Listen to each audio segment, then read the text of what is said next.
stars, now a faint refrain. Coffee brews and thoughts collide in this early morning ride. Wake up world, let's start the day. Insight flows in a bright array. Questions dance like morning dew. In this space, it's me and you. Coffee chats with Melissa. Every cup is a whisper. Conversations open doors. Spilling thoughts forevermore. Ideas bubble crisp and bright. Words take flight in morning light. Consult the heart, make it sing. New perspectives on each wing.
Good morning, guys. Hey, how are you doing?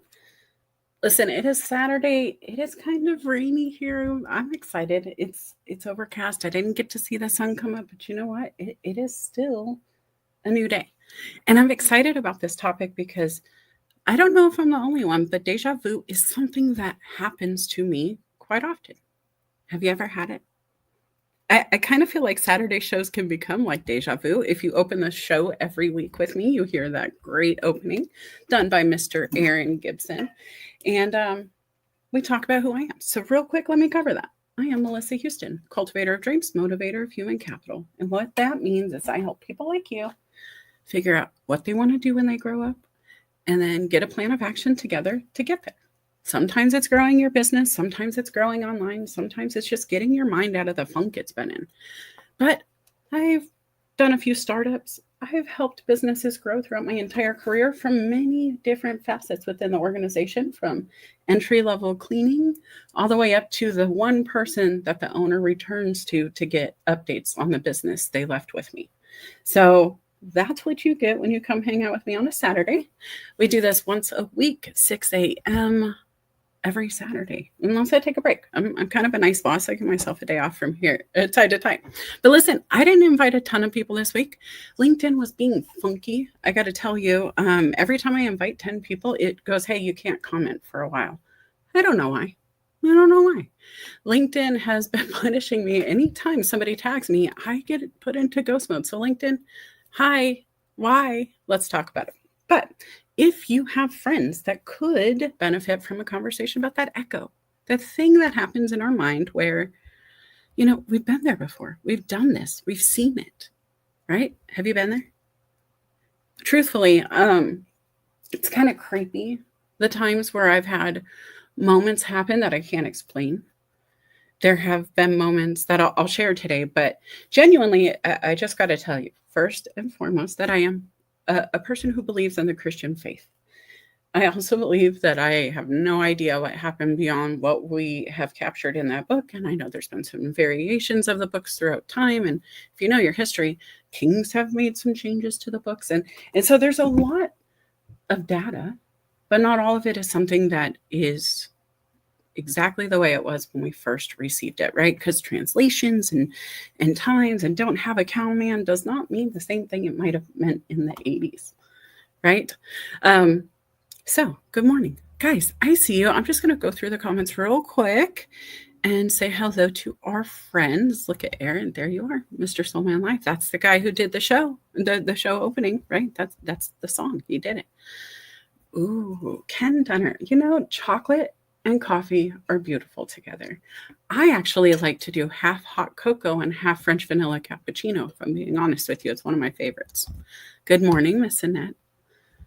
Listen, hey, there's Felipe. Felipe, good morning. How you doing? We got a show coming tomorrow, guys. Go register. We're going to talk about AI, do some fun stuff in front of you. It's going to be fun. You'll be able to prompt AI with us maybe a little bit. We'll get into it. So good morning, Leslie Flowers. Is she here? I don't see her yet, but good morning. I'm not going to go through every comment and read them all, but good morning, Lisa, Jackie, guys. I'm totally excited to see you here. So let's do it. Have you ever had deja vu? Right, let's just get into it. What does that look like for you? We're going to call this episode Echoes of the Mind, right? And I'm going to take a sip of water while I wait for the comments to catch up because there's a little bit of lag on the internet if you guys don't know. But what does this look like for you guys? Have you ever had it happen? Right? What does it feel like if you have? Do you know somebody who did and you're like, I've never experienced deja vu? What does that even mean? We'll define it here in a second, but let me get my sip. I was so busy trying to get these banners updated, guys. When I first uploaded them, I didn't realize there was this brown background. It wasn't really black. It was brown. And I was like, well, that's not me. Let me fix it. It wasn't popping. It looked like I had put it through the wash. So echoes of the mind, things that have happened to me in my time on this earth are moments that make me pause. And I kind of didn't understand it growing up, right? Like I'm standing there and all of a sudden it feels like I just got put into a movie that I've already watched. Like I'm just standing there. I know the characters. I know what the next line in the script is. I know what's cooking in the kitchen. I could smell it. And I remember that moment from before. And for me, it always made me feel a little woo-woo, right? You guys have heard it. But how can I pretend it doesn't exist if it really is something that I experience, right? And I'm not the only one. There's movies about this. People have conversations about it. But what does it mean, right? Like there are different things. And I'll be honest, I went to ChatGPT to play with this a bit. And I was like, hey, ChatGPT, can we talk about it, right? Like, what does this mean? And deja vu is considered like a glitch in the matrix, maybe a divine breadcrumb. It depends on who you're asking. And we're going to get into some of those belief systems. But I kind of believe that maybe as a Christian, God has a plan for me, right? Like the universe, God, whatever you want to call it. I don't even want to imprint my belief system on you. But for perspective, my perspective is that if God has a plan for my life, and he hopes I kind of accomplish certain things here, but he gave me free will to do whatever I wanted. I feel like when I get that deja vu, I'm kind of like close to the plan. Like MapQuest is locked in and I'm on the right street. I'm going in the right direction, right speed, right moment, right people. I've always kind of had that feeling where it's like, oh, I'm close to something. And I can't explain where that stemmed from. I don't know the first time that belief sunk into my brain, right? Hey, good morning, Nick. Good morning. You haven't missed anything. I just said hello. We're just diving in right now. But have you had deja vu, right? And what does it mean to you? So for me, I think deja vu is something that we got to be careful about, right? I don't want to give it power that it doesn't have, and words have power in my belief system, but I do think there's a reason it happens. And so I kind of dove in and I was like, beyond my belief system, what does the world think out here? And I just took 3 from a very long list of beliefs on this. But ancient Hindu belief in India, and again, this is from ChatGPT, so if it's inaccurate, please forgive me. They say that it's connected to the concept of reincarnation, the idea that deja vu is your soul recalling an event or place from a past life. There have been moments where I have dreamt I was in the 20s, and I truly feel like I could just walk into the 20s and be okay. Now, is it nuts? Maybe. And I'm going to be careful with my terminology, but do I feel a little woo-woo or whatever it is you want to call it? Yeah, sometimes. But then I've also been dancing in the kitchen, cooking dinner, family sitting on the couch watching television, and I hear swing music. And something in my heart just makes my feet move. Like I'm just dancing. I can't help myself. And all of a sudden I hear, Mom. And I pause and I turn around. They're like, you're doing the dance. And I'm not quoting verbatim, but basically the entire 5 humans standing behind me on our big sectional is staring at me like I just popped out of a commercial and I'm doing a swing dance move. I didn't know I knew. I had no idea there was anything happening except automated feet movement because I like this song. Now, that's a little odd, right? Some other woo things that have happened in my house, and my husband, his face, I wish I could have captured the moment on camera. But I was sitting there one day and I had a gut feeling and I was like, I feel like the teacher's going to call. And he looked at me and he's like, okay, weirdo, right? He gave me the face, guys, the eyebrow. They're like, all right. About 10 minutes later, the phone rang. I pick up the phone. There's the teacher. But my face is not happy. I still have that confusion look. I'm like, this isn't it. And he's looking at me like, you crazy lady. Why are you upset at yourself? What do you mean you're wrong? It just rang. It just happened. You said it would happen and it happened. I was like, yeah, but it wasn't who I expected. It didn't satisfy that feeling I expected to have satisfied. I don't know how to explain it beyond that. And as I'm trying to explain how wrong he is about me being right, the phone rings again. It was the other teacher. The one, that feeling all of a sudden got quiet. It was like I knew that crying baby, that thing had been satisfied and now it's just stopped. And I can't explain it, guys. I'm not saying I have any kind of special gifts or powers because I can't control anything like this, but I sit here and I take a lot of pause, right? I do perspectives. I reevaluate and assess all the time. And these are true things. Ancient Greek philosophy says Plato wrote about the idea of soul remembering knowledge it knew before birth. Deja vu could be a moment where that forgotten knowledge resurfaces. I mean, kind of cool. Where did the knowledge come from? I don't know. How did I get knowledge before birth? Maybe a former life. I don't know, right? That's kind of the fun part of life. If I knew everything, what would I do? If you're a know-it-all, you don't have any friends. So being in the intrigue for me is huge. Guys, tell me, have you ever experienced any of these woo moments? Don't leave me hanging if you're out there, because I would love to have this conversation, and I will share the link at some point for you to join me today because I want to have this openly. Indigenous traditions. In some Native American and Aboriginal perspectives, dreams, visions, and moments of recognition are viewed as signs from ancestors or spirit guides. Might be interpreted as spiritual reassurance or the presence of divine timing. So when you think about different perspectives, and you guys go dive into this, write this down as something for you to dig into on your own time, your own belief system, however you want to process it, right? This is for you to just listen in on, wake up, think I'm, off a little bit or not, right? This is for you to decide. But for me, I just thought, man, it happens so often. Why not talk about it? Why not? It happened to me this week. So, is deja vu more than a memory glitch? Science says that it might be a brain misfire. And I don't know too much about it. I'll be honest, I ran out of time to dive in. I kind of went through all of the wormholes that it took me to on belief systems, and it was really neat to dive into. But science doesn't really believe in deja vu, right? It's just like, the brain thinks it knows something it really doesn't, and it's just kind of there. It's a blip. Then could this be a moment of familiarity, like a breadcrumb on the trail of your purpose? And honestly, guys, this is closest to my belief system. If God gave me a plan, me being in this deja vu moment, the echo of what maybe I'm supposed to be doing, right? It feels familiar enough, and it feels right. I'm never in deja vu. I'm never in a bad moment too. And this is where that perspective comes from. If you want to know why I believe this, I pull circles in. Well, every time I get deja vu, is it negative? No, I'm always in a brilliant spot in my life.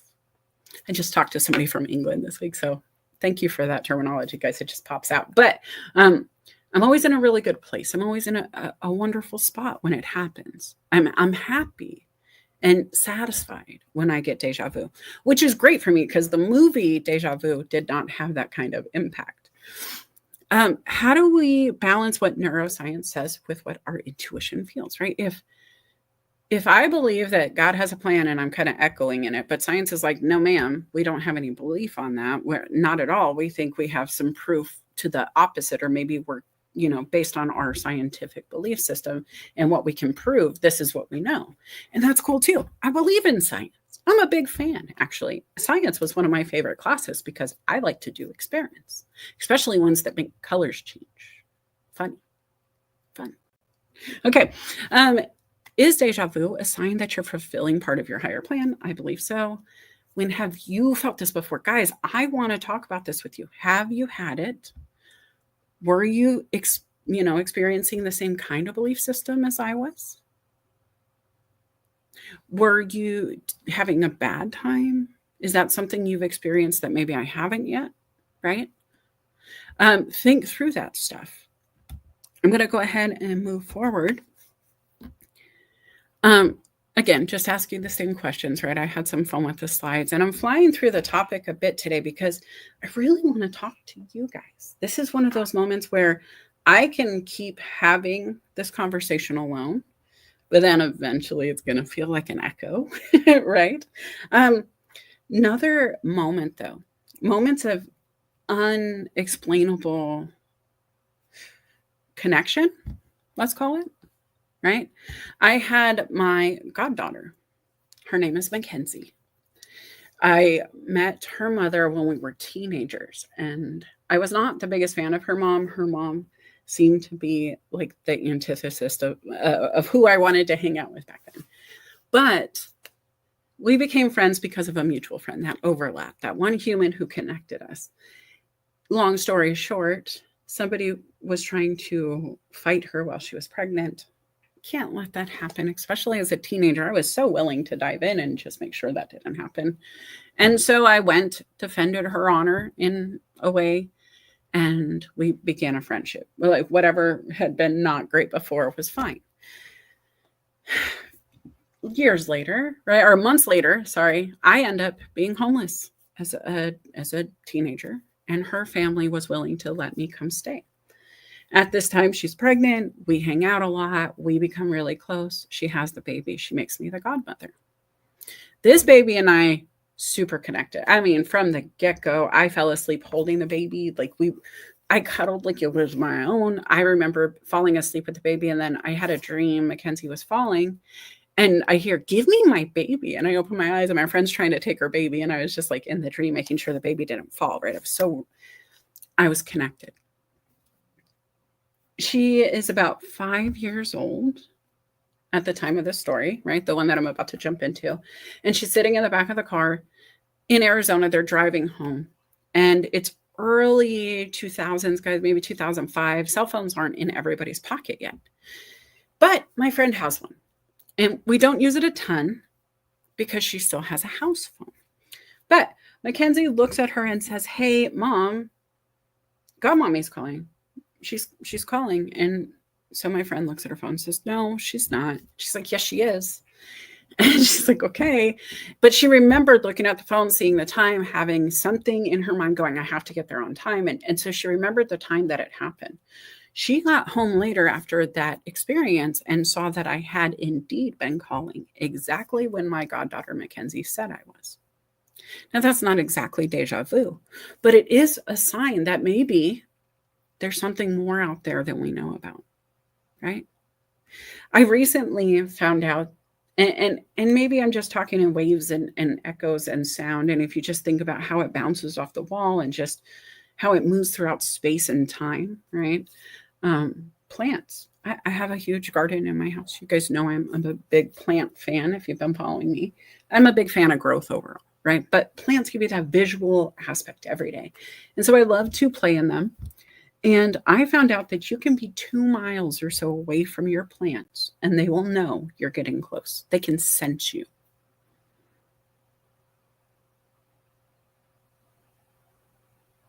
They can sense you. If plants, my house plants, these simple little Bonnie spider plants, right? They're sitting in front of me now. If they can tell I'm 2 miles away, and I don't know, they can tell until recently, right? They've known all along. They can tell, they have better intuition than I do about what's happening around them. Maybe we're missing some stuff, guys. Maybe some of us are more tapped in than others. Maybe some of us have slowed down. Maybe some of us are giving different gifts, right? Maybe they just, you can tell 10 minutes before the storm, the clouds are going to pour rain. Not the smell, but just the feel, right? Inside you can tell. I don't know why we have these senses. I don't. To be honest with you, it comes down to personal belief for all of us, right? And I want to be clear. I don't know what I don't know. And I'm not saying I know it all. What I'm saying is I have no idea what this means, but I know I experience it. And I know what my belief systems are. And I know that, Christians overall don't like woo. In there, like history overall doesn't like witches or spirituality or any of that kind of universe stuff. Right. And I say stuff with finger quotes very carefully, guys, with respect, because I am not here to take away from your belief system. But as a whole, society's mentality, right? Society's tone is what I'm trying to portray here, not my own. Because I do believe that maybe I don't know everything. To be quite honest with you, the first time I was sitting in a room talking about faith, the very first thought I had was, all right, so you're telling me Adam and Eve, first 2 on the planet Earth. Cool. My brain said, so what are the names of the 2 who were on Mars? Jupiter, Saturn, every other planet, star, whatever I've ever seen. If God created Earth, are we seriously the center of the universe? Or maybe are we missing something? Because if my belief is that this God is so big, why would he stop here? Right? So I don't know. That was me at 16, maybe having that thought process. And then again at 25. And then here at 40 something, we're still having the conversation of God. You're bigger than I know. I believe that. You're bigger than Earth or whatever could capture.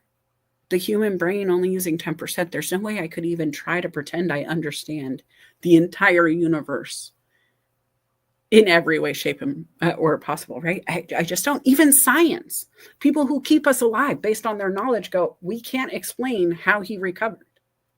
We can't explain this. It just happened. All right, so I have some stuff coming in, okay? So welcome to Deb. Hi there. I love the sparkle, right? She just lights up the room when she comes in.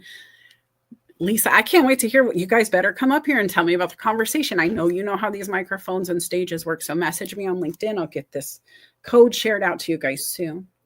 Higher connection. I do believe that whatever it is, right? Universe, your faith system, if you just believe in whatever, you're still going to need to be connected or tapped into the knowledge, even if it's just science. Christine says, I was just thinking that I disagree about some stuff about deja vu. And when you were explaining about your goddaughter and bond with the baby, I remember last night I was dreaming of a baby who was completely connected to me. And I just got a flashback of that dream. Freaked me out. Oof. Now listen, that's why I sit here and go, I don't know why. I don't know what I don't know. It could be a brain misfiring. It's early in the morning on a Saturday. Or we may have tapped into something bigger, right? And I love this, Christine. That's the best mindset to have. Being fluid in knowledge is important, guys, right? What I was taught in elementary school is not actually what they teach today. Even that Christopher Columbus guy, right? Like what they taught me as somebody who has family in the tribal nations, I'm like, right. So knowledge must evolve. But if science can leave room for the unknown, and faith is believing in what we don't know and what we can't see, like what we have to have, that's what faith means, right?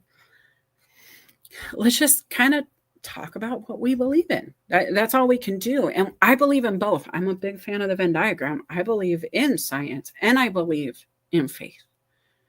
And I think scientists are the biggest faithful people out there, but just kind of maybe a different belief system. But they have to have faith in their processes. They have to have faith they will come to that understanding at some point, right? And I kind of appreciate the determination of the scientific community to conquer what sometimes feels impossible, right? I think about cancer. I think about heart disease. I think about all the things that can seem impossible, diabetes for some, right? Not ever being able to reverse it. And then I read things like, hey, we're curing diabetes, or we're able to reverse the signs, or we're regrowing teeth, or we're regrowing bones, or whatever it is. And I'm like, whoa, right? And so I don't know what I don't know. I don't know where we're going. I also know that when I watched that movie, Lucy, have you seen it? I'm not going to give it all away if you haven't. And guys, I hate when people do, so please don't in my comments, please. But if you haven't seen it, go find it.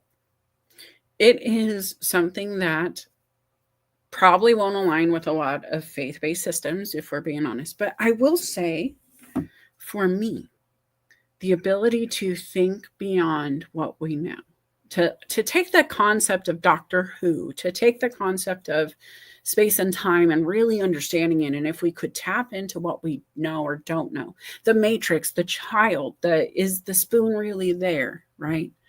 Can you bend the spoon? That's not even the question. Is it even a spoon? Right? And so, again, it gets a little woo. But these are the things that make bubbles happen in my brain, right? This is the ripple of my mind. This is what Coffee Chats is about. We talk about things that maybe not everybody does on the internet. And we talk about it because we experience it. I can't tell you how many times I've had deja vu. I really can't. I can't even recall them all, to be honest. As soon as it happens, I'm like, whoa, I just had it. And then it's almost like it disappears again. It's like the sound in the air just vibrates away.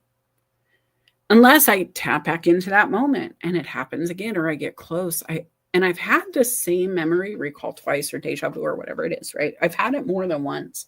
And then I was really tripping out because it felt like an echo of a memory of a deja vu moment-ish. Other times, things have happened where I can't explain, right? I just can't. The knowing that the teacher was calling. One time I was sitting on my bed and I was working on my laptop. I loved my laptop, took it everywhere. But my legs were getting a little tired and I was sitting here just trying to figure out, like, should I get up, get a drink, whatever. And I pick up my laptop and I see a little screw. Little tiny baby screw had fallen out of the back of my laptop. I was like, well, that's not good, right? That's really not good. And in my brain, I said, Houston, we have a problem. It's kind of a running joke with the last name, right? It's in the house. We use it. And as I say this in my brain. I hear my husband tell Logan, our son, go see what mom wants. And I'm just sitting there like quietly going, what? I didn't say it out loud. I didn't speak at all. I had been silent for a while, working along, doing background checks. And all of a sudden, my husband heard what I thought. And Logan comes into the room and I said, he says, what do you need? And I just looked at him and I said, did you hear me call you? And he said, no. I was like, did you hear me say anything? Or was it just Dad? And he goes, Dad heard you. And I was like, I didn't say anything. I thought that. And then I hear my husband go, what? And we all just kind of had this moment because he heard me.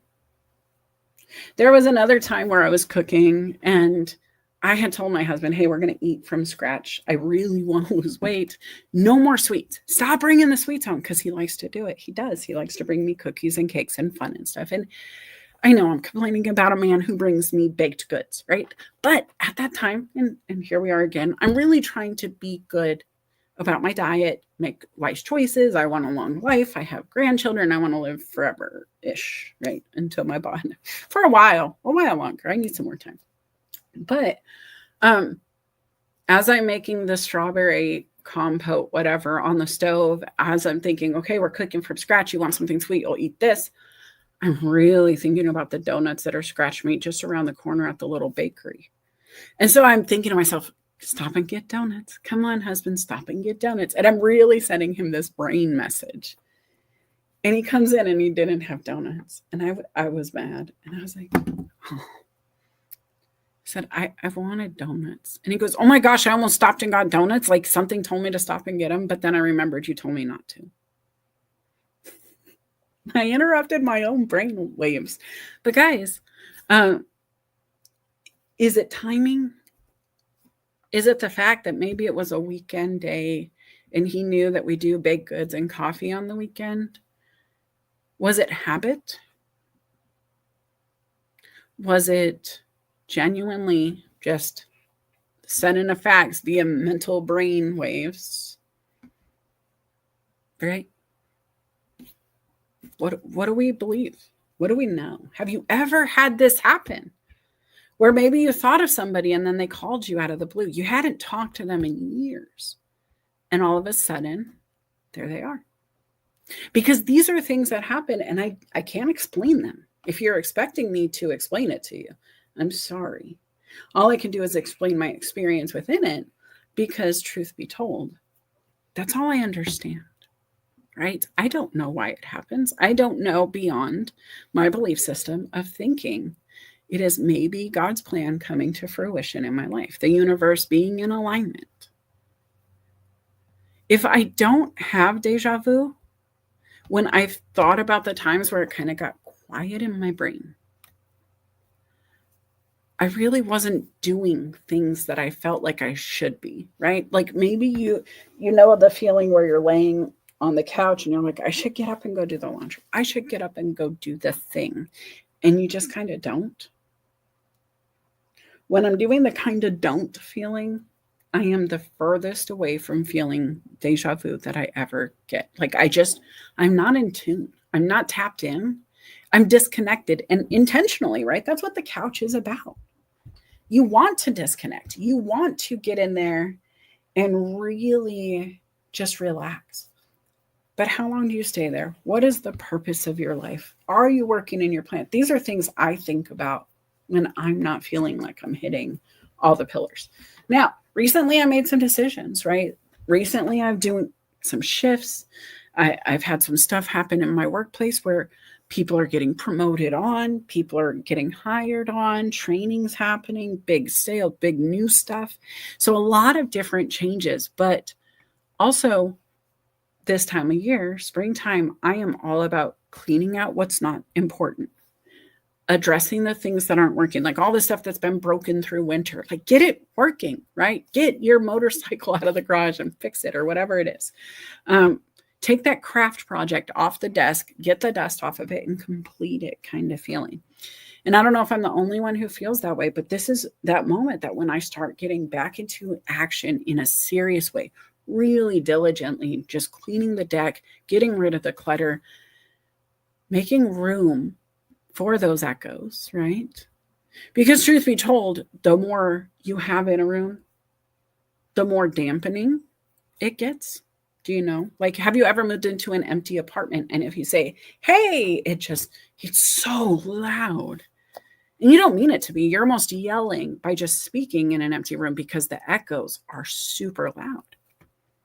In reverse, if you fill a room, grandma's house, maybe a little hoarder, loves to collect.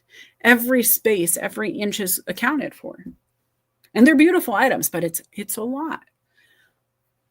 It's almost too quiet in grandma's house sometimes, right? Like the air is still.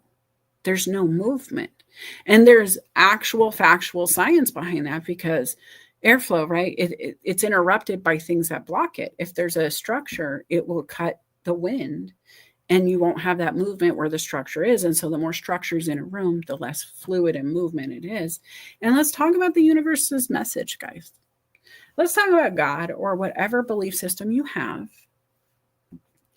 If it's working the same way, like what if your brain, what if your life, what if your mind, your heart, your whatever is just too cluttered to receive data, to hear that?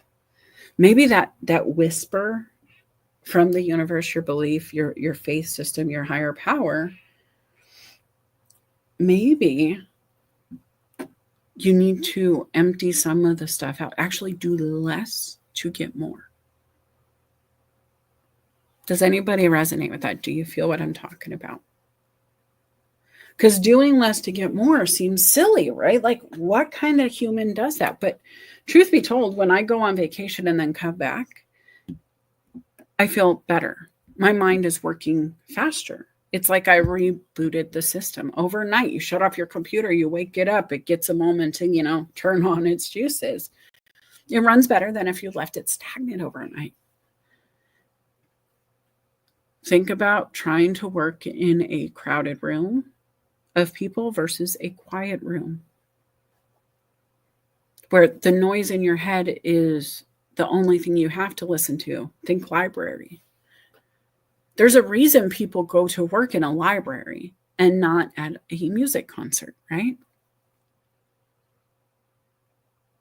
How often is your brain functioning as a library for your thoughts and your work and your beliefs and your time with you to get aligned with what you believe in?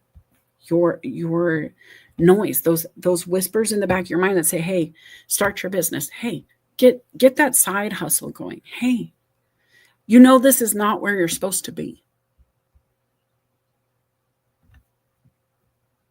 Have you ever been told from that inside voice, it's not right. It's not there yet. You're not exactly where you're supposed to be and you know it.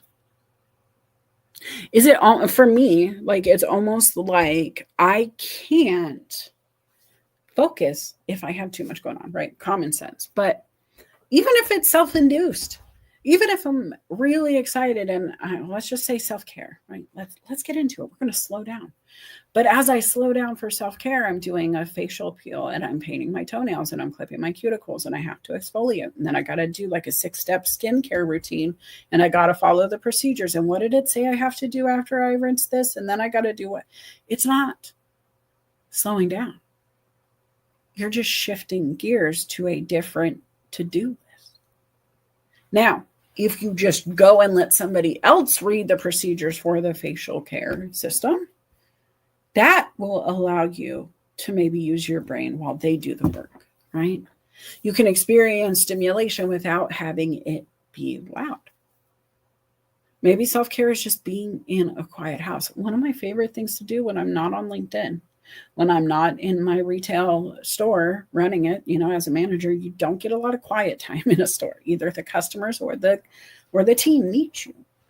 There's always something, right? And then you also have music in a retail environment. So getting even quiet time away from song isn't always possible. When I leave my house, one of my favorite things or leave my house or my work outside of the home, I love to sit in a quiet car.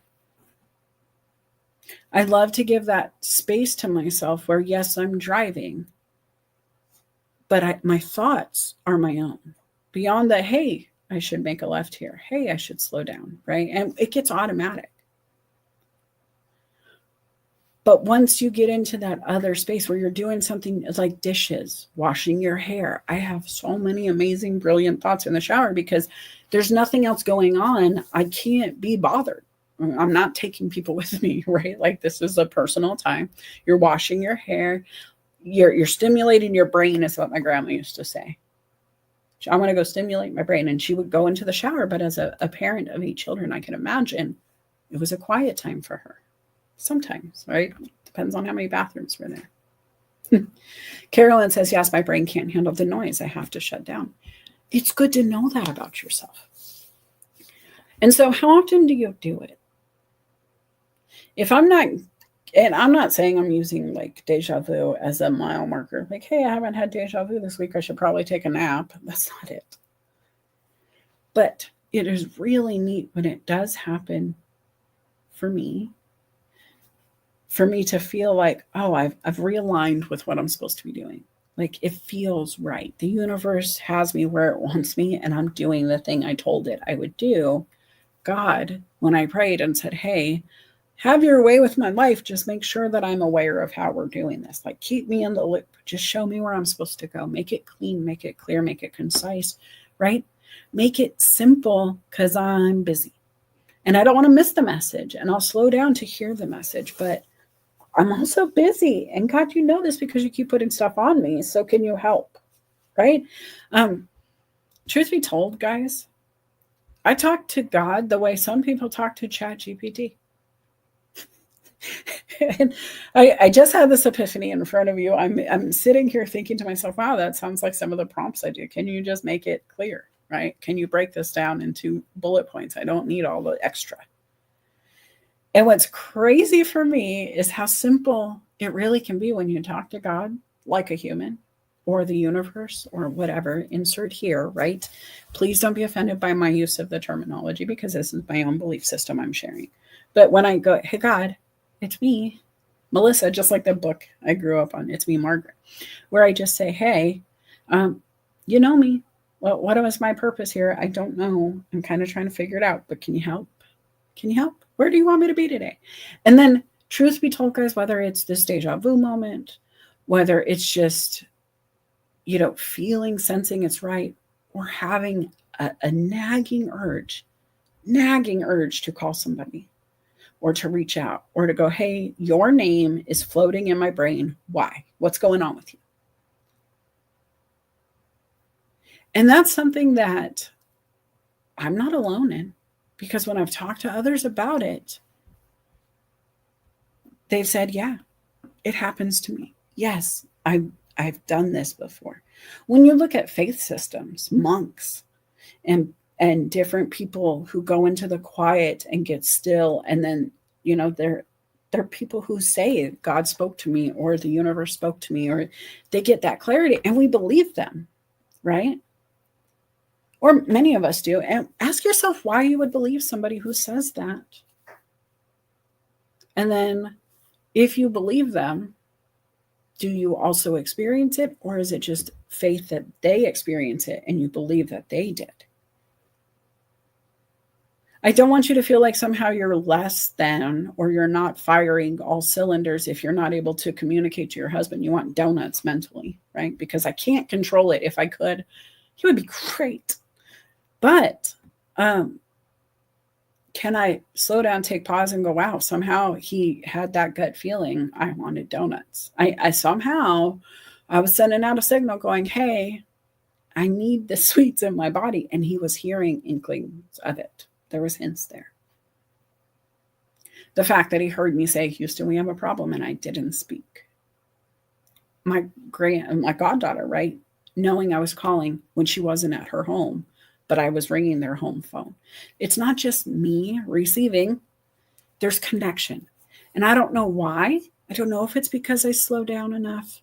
I don't know if it's because I'm faithful and I'm given them special glasses, right? I don't know, guys. I would love to know what you think it is for you. So I'm going to go into my LinkedIn comment section or in my DMs because I want to see who might want to join. If you're enjoying this, please let me know. Come on up. Have you heard family members tell you? Like, did your mom say, oh my gosh, deja vu, and she could tell you what was happening next? Did you ever have the experience yourself? Do you think this is all crazy sauce, right? Is this just something to get people to watch? Because it's not. I can do a lot of things to get you to watch, but I'm really questioning, right? The Matrix tapped into this concept a bit too. Is it a glitch in the system when we can see in advance? The cat twice. Are we plugged into a machine and we don't know it? AI took over years ago, maybe, right? I don't know. I don't know. But what I know is there's beauty in not knowing it all. I think there's beauty in the conversation. Some would say, hey, as a Christian, you're not supposed to have this thought. Okay, show me in the book where it says I'm not allowed to use discernment or ask questions. I think for me personally, I know God knows my heart. I know that he created a curious mind and human within me. I know he gave me some of these things that happened to me without my permission, right? And so it's not like I'm trying to sit here and tap into what's happening in the future. I'm not trying to pull out what the next lottery numbers are by any means. But I will tell you, I've walked through a casino and thought, oh, this is the one I should sit down on. This machine is calling me. Have you ever felt that or heard that? And that day, I was pregnant. We had our income tax return. It was a good return, guys. We had a little extra spending money. We were going to Outback Steakhouse in Laughlin, Nevada. That's where we lived, right around there at the time. And going to the casinos for dinner was the big event out there if you weren't gambling. And we didn't gamble a ton because lots of children in the home in diapers. So special time. But we had some spending money. We went to the Outback. There was a wait. They gave us a little blinkety blink vibration disc that says, go away, come back when it blinks. And so I sat down at this huge Wheel of Fortune machine. It was one that when everybody plays, whenever they get a bonus, the big machine spins and it's a cool, fun event, right? I had a feeling, so I sat down. I will tell you, we were there for hours between dinner and games. I know we spent $200 on dinner at Outback. I had 3 lobster tails. I don't know how. I'll be honest with you guys, to this day, I couldn't imagine trying to do that. I also had a full steak dinner, potato, and something else, right? Like, I don't know what the sides were, but I know I had the full dinner plus 3 lobster tails on the side. And we left with an additional $700 because every time I felt that gut feeling to sit down at the machine, it hit. My husband kept walking away, and he was my fiance at the time, but he was walking away going, how? I'd give him $20. We'd both put 20 in the machine. He'd lose it. I'd win. I'd give him another 20. He'd put 1 in his pocket. So he walked out with money because every other 20, he just pocketed it. He wasn't a gambler, didn't like the concept. Me, every time I sat down, I was winning. I can't control it, but when I say, hey, I feel lucky, let's go, we trust it. Right? And then, well, Christians aren't supposed to gamble. And probably not. Right? I'm not perfect. But this is me as a human. This is my transparency. Do I think I can go and tell you who's going to hit what machine and when? No. Do I think sometimes I know it's about to hit the jackpot and then it does? Yeah. Yeah. I'm like, it's going to be the next one. I hit the button. My husband goes, okay, there it is. Ding, ding, ding. It's fun, right? Never the $10 million jackpot, never the $10,000 jackpot, but I can win a couple $100 on a penny slot pretty consistently, guys, on a nickel machine or whatever, right? We go have fun and do the fun ones that sing to me and dance and play. It's fun. Jay says, hey, marvelous Melissa. Thank you, Jay. I speak with the Lord all the time. Carolyn says, my days are spent trying to find who I am now. I'm not sure what or where my path is now. It is all new to me. You know what? Being childlike is kind of a vibe in that book. I'll be honest with you. I think that's part of where I am as a human. I am always going to want to think about life like a child because it is full of wonder and it's so short to be here. And if he is my father, and I'm not trying to preach, I'm going to move away soon, but if he really is my father and I am his child, and this is the place he put me on temporarily, right? This is my Disneyland. This is the closest to hell I'll ever get as a Christian if I'm a believer. And it's the closest to heaven I'll ever get if I'm not in my belief system, right? And so if that is true, why not live in wonderment like it's Disneyland and I'm only here for a short time? It's spring break, it's summer camp, and then eventually I get to go back to where my parent is. That's my personal belief system, right? He might say, hey, go back. You didn't do my thing. Go back, start over. And maybe that's why I can do a dance from the 20s that I've never learned. But somehow, all of a sudden, my feet were moving exactly like it was on the television. I had somebody on LinkedIn I knew who said that he knew me in a former life and that I killed him. I was like, oh, what did you do? Right? Because honestly, I don't see myself doing that to somebody, but who am I? Maybe he knows something I don't. Maybe. I don't know what he was doing in a former life, but if that really is true for him, if that's something he knows I don't, then maybe that's why I know how to swing dance. I don't know. Aaron says, I had that experience at the casino, except I didn't realize I'd put 3 quarters in and as a result didn't win the jackpot. My friends were laughing. Yeah. People came out of the woodworks for casino, guys. Apparently we gamble a little bit. Entrepreneurs gambling. What? No way. Carolyn says, I had a dream on Monday night that I was in my grandpa's room sitting on the end of the bed. He was at his dresser packing. I asked him where he was going, and he said he was going away, and I couldn't go with him. He died at 2:25 a.m. I watched his spirit leave. He had a massive stroke on Tuesday, and he died on Friday morning. I was at the hospital when it happened. Guys, those moments, somebody explain it, right? Can you? I will tell you, and Christine, I'm going to send you that link for sure. I remember being in Nebraska when my grandma was sick. And they said, she's going to pass. You need to come home. And I was working at the staffing firm, and it was really hard for me to get time away because I was one of those people who really just had to be there. Maybe it was maybe I was in background screening at the time. I was separate from the other group. So I had shifted over to the other business. We were still working in the same building, but I was background screening then. And so when grandma got sick, it was a little hard to get away.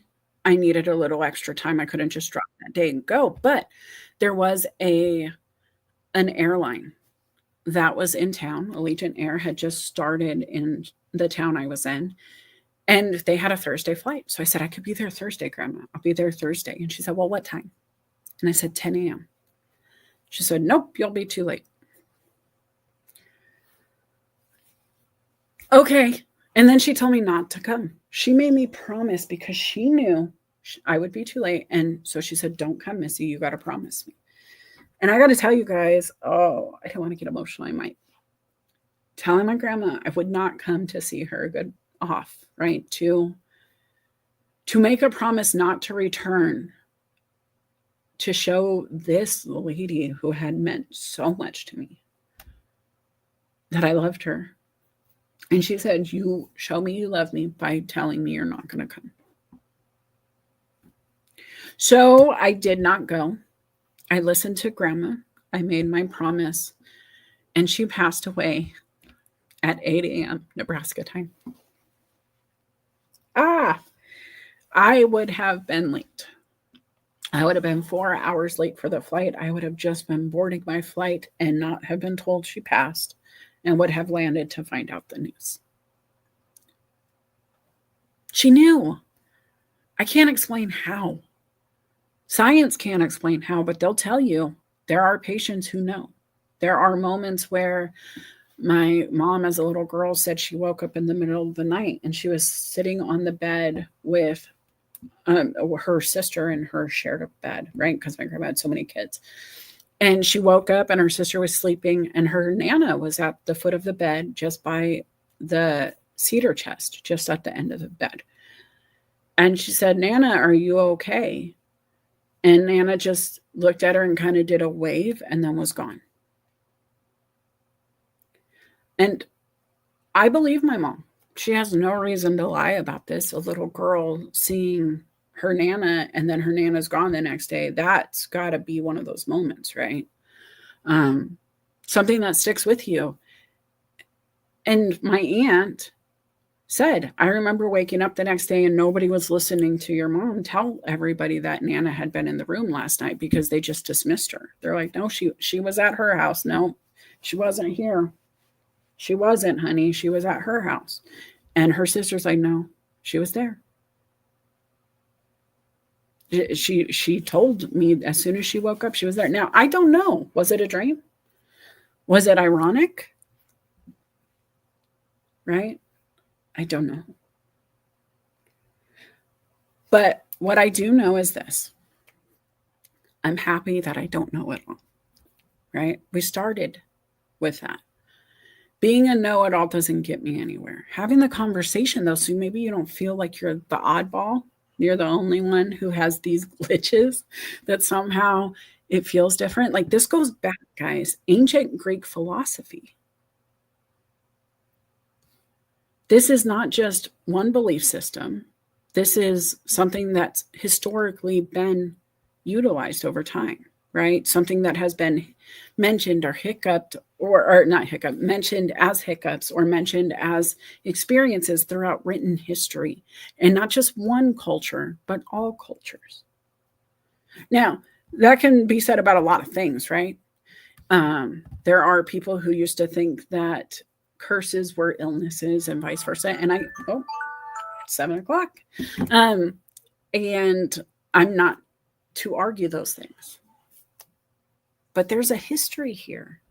There is knowledge here. And I want to figure out why, right? For me, I think it is the fact that I'm on God's path. I'm doing the right thing. I'm in the right place. I'm moving in the right direction. It's not something that everybody in my faith system believes the same, right?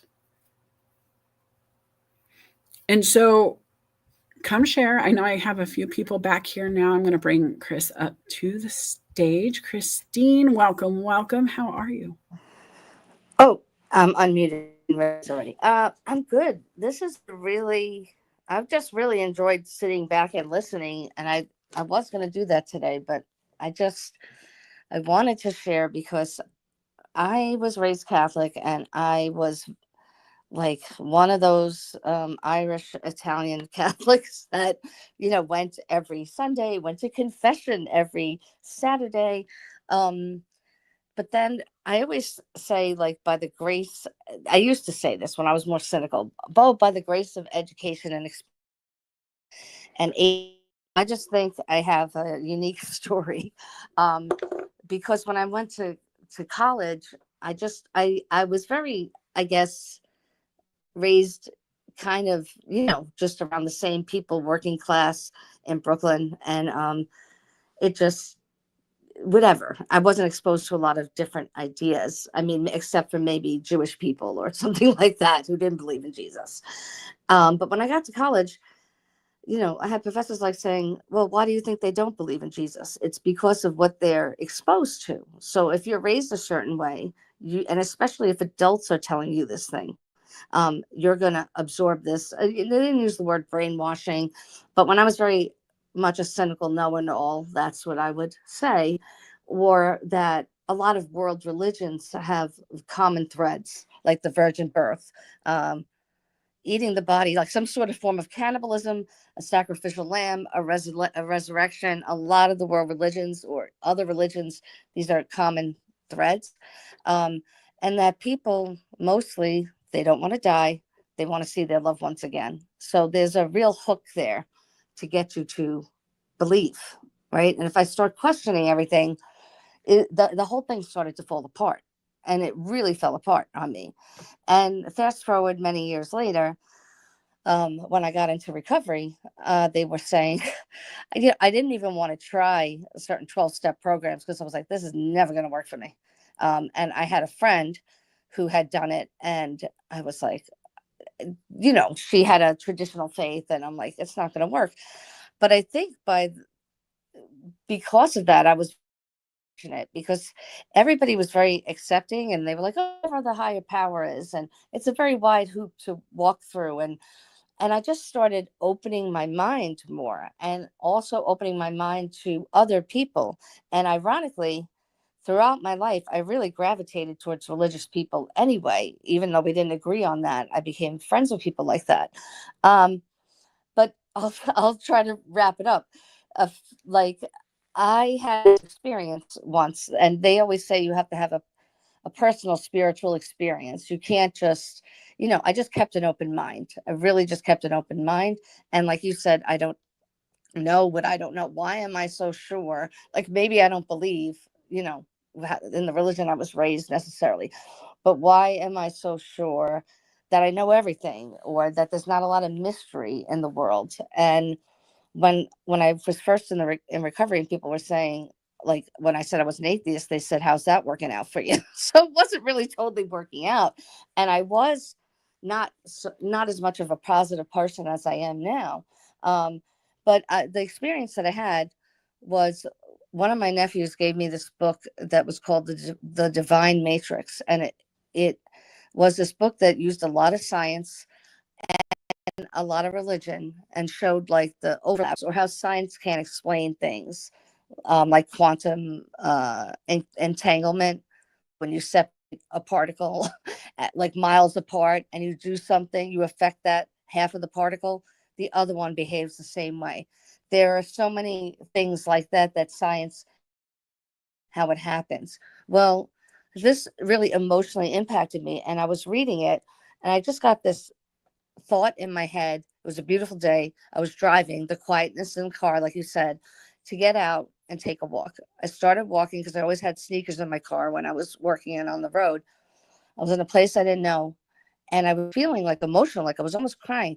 And I looked up, and the sign said Matrix Way. And the book I was reading was called The Divine Matrix. And I was like, I got chills. I had to sit down in my car because I was like, it's so rare to have a name like Matrix Way for a street. And I know that sounds silly. A lot of It people, does not. yeah, It but is it does odd, not or to is me. it God? Then you have to say, is it a coincidence? Yeah. And Oh, somebody quote her. Is it odd or is it God? Somebody put that in the comments. Quote Christine, tag her in it, because truth be told, guys, that's the conversation. And Chris, I got to be honest, I am one of those people who says I believe in God, right? And I'm a Christian. But also, when I see 333 pop up, I'm like, oh, look at that. Oh, yeah, look at all those ones. What does that yep, mean? And yep. honestly, guys, I go Google, because whether I believe it or not, I'm an inquisitive person. I did research for a long time. God knows my heart, and He knows I'm not out here trying to dismantle the faith by going over here. But I'm wondering, like, if I ask for signs and then I ignore patterns or repeating messages, if I see have a good day 50 times in a day in different spots, and it's like the same thing, same spot or whatever, if there's something there, recognition picks up, right? I And just wanted to say one more thing before, and then I'll do shut it. my mic. Yeah. No. Well, actually, two. One, it's like it's about being open. It's about staying open. It's more, I was so shut off, right? And when you're open, you just get a lot of other surprises. And again, I'm not this freaky deaky person that's crunchy granola, like I wasn't, and now I'm turning into that like person, which is really surprising to me. And then when you were talking about your godchild, it just occurred to me about that dream. I didn't remember it when I woke up. And I was like, and last week I was at a meeting, and somebody brought their baby, and I was just staring at the baby, and she's like, do you want to hold the baby? Now, I had my kids when I was 40. They're 13 now. I'm not going to have another baby, right? So I had twins then. I just have this like baby longing lately. And when you were saying you were so connected with that baby, I remembered that dream and then that experience last week. And I was like, I wonder what that's trying to say. It's not that I'm going to have a baby, but who knows? Maybe I'll adopt a baby, even though I do have this, longing. It's weird. But anyway, Listen, that's I mean, but that's something for you to reflect on, right? And that's what I love about these moments, guys. It's not to guaranteed give you an answer to 4+4, but it will make you sit down and go, okay, how could I get 4+4 to add up in my life? Right. And that's the part where I don't know what she's going to do. I'll be honest. I couldn't start over again with a newborn. I barely want to care for myself. Some days I'm tired. I'm like, I'm just going to lay in this bed and let it be. Whatever is because arthritis and stuff. But there is a longing for that nurturing, and I'm grateful for grandchildren and that. But I've also talked to clients even this week. I won't say who, but I was talking to somebody and I was like, go volunteer at an animal shelter. Because truth be told, sometimes we just need to pour into somebody or something, and babies are the easiest thing. It's the first thing we think of. They're so open and willing to absorb, right? They're so interested in everything around them. You can sit there with a pen and just show them how a pen works. And it's like, oh my gosh, the cap comes off. That is the coolest thing in the whole world because it's new and they're willing to absorb it all.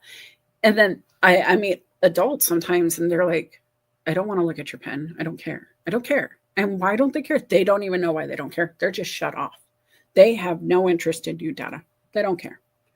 And when you run into those people, you're at a standstill. It really is like grandma's house where nothing is moving. The air is still. It's that museum that's over full or that warehouse that doesn't feel comfortable and the space isn't there.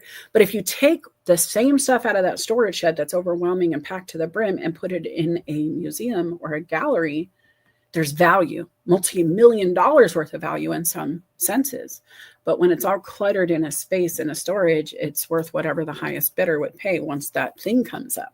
And I say that as somebody who used to run a storage facility, guys, like we really would. It didn't matter how good the quality of the product was.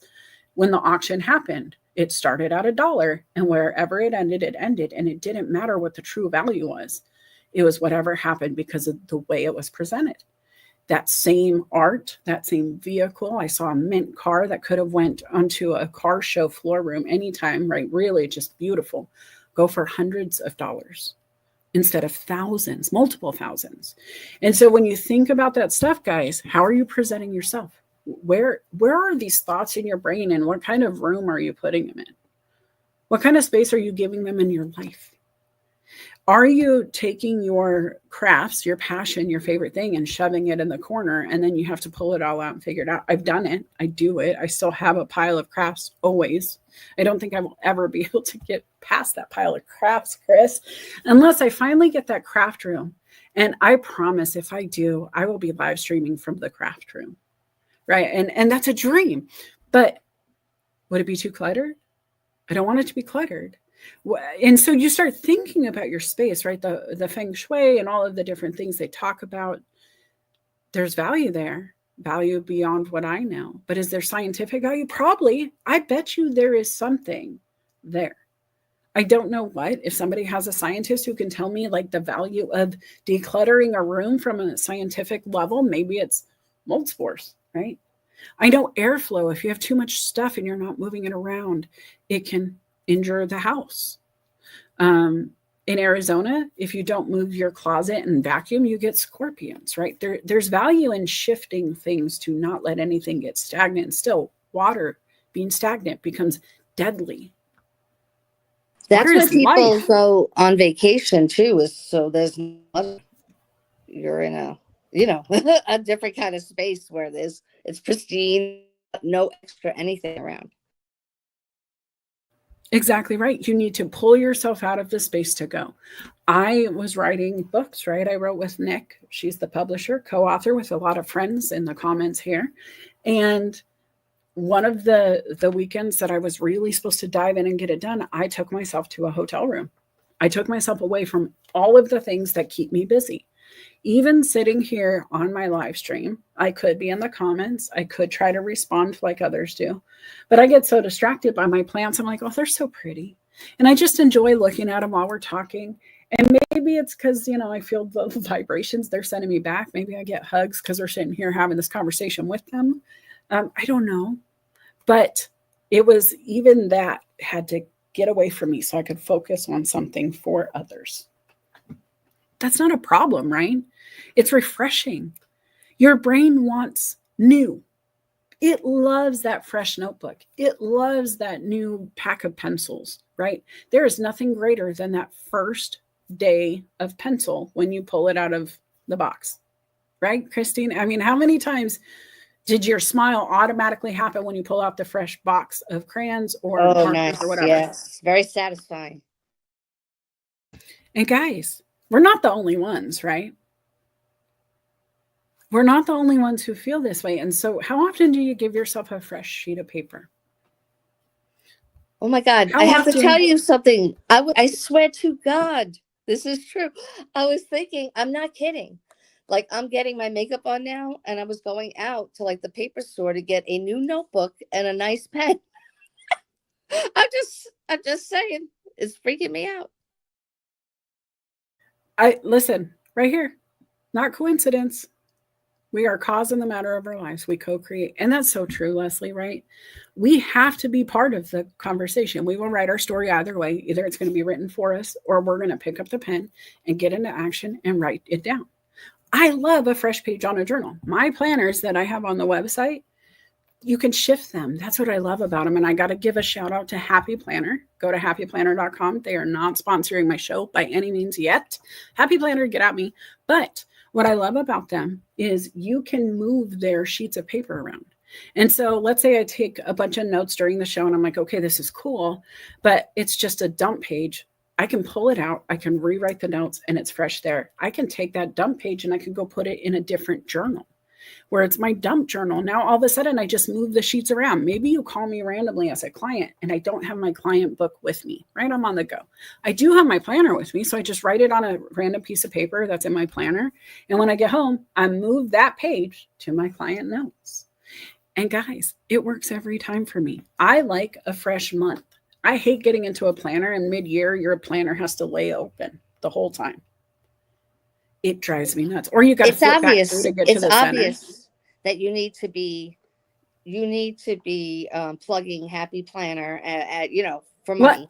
And it's on my This website. To be has honest, to too, have like this the- is how I format my own because they gave us a hole puncher, guys. You can make your own at any time. But go check out the Coffee Chat book. Same thing. I would move them around, and that's really where it was born. Is I wanted a Coffee Chat book that I could take the page of the Coffee Chat planner and go, their connections, their clients, their leads, their whatever, right? And I can move them to where they belong in my journal system because I'm a weirdo and I have a ton of journals. But all right, I'm going to go back in the audience and listen, but I just want to say, you really, I just feel like you have to pursue that a little bit more proactively with Happy Planner, because I think that it makes complete sense to me that you would, be able to be an influencer or whatever for them. Yeah, well, somebody tag Happy Planner, tell them to come watch because Yep. I do agree. And truth be told, the reason I love that system is the fresh page. And that's what we're talking about truly is just keeping it fresh for you, making it different. When you get bored with your planner, guys, I think about junior high and high school. And Christine, thank you for coming. You're welcome to stay or go or whatever. But How do I I just get wanted to down? thank Do you. I just get out and then go I back think in your room? so. I think so. I think I can remove you from the stage. Let me do that for you. Oh, bye. Sorry. Bye. I think she was going to ask. So, guys, truth be told, though, think about junior high and high school. Think about how that worked when you just felt that first day of school behavior, like that excitement that you never know what's coming, right? And I brought that into to the workplace because what motivated me in elementary school and junior high and the things that I was taught to need and use still work today. I mean, if you stop into my work, which I've had Aaron Gibson at my retail store, right? He's walked through the building. He knows what I do when I'm not on LinkedIn and coaching. And he sees it. The highlighters are there. I have every color of the rainbow on the board. I have all of my accountability exactly the way I'm teaching it to my customers, to my clients, in every business I've ever operated in, I use fun and passion. I use colors. I like black and I like super vibrant colors. I love a Venn diagram. I like clarity. Circles, everybody gets one. Everybody gets to put what they want in it. And then we come together to figure out the overlap. That makes sense on a team. Everybody should have personal goals. That should be on your side of the circle, not necessarily always in the center for the business, right? But if you guys can figure out how they all overlap and what works together, and maybe you can pair up with Sally because Sally also likes the thing you like when it's not business, right? Maybe you can find subgroups within the work organization to support each other when it's not the focal point of the whole. Think different diversity groups. Like I love the DEI team where I work. I love it. I love that we still highlight people that are not the status quo. It's important to me. If you don't agree, that's cool. But for me, highlighting different, new variety, all the colors, all the crayons, every single one. I want 128 color crayon box. I want more. Where's Crayola? They also need to be my partner. Right?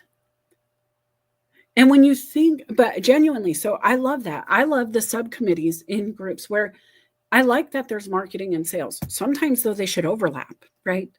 If not, it's terrible. If the marketing team doesn't communicate to me what the sales are, how am I supposed to sell the sales? If the marketing team doesn't know that sales is pushing a promotion for the next 6 months or 6 weeks or 6 days, how are they going to draft it? And if we tell them the day before, they have no time to build out a 6-day sale with no time to build, right? So you have to communicate and you have to figure out how that works. Even in your departments, not humans, give every department a circle. We can talk about it, right?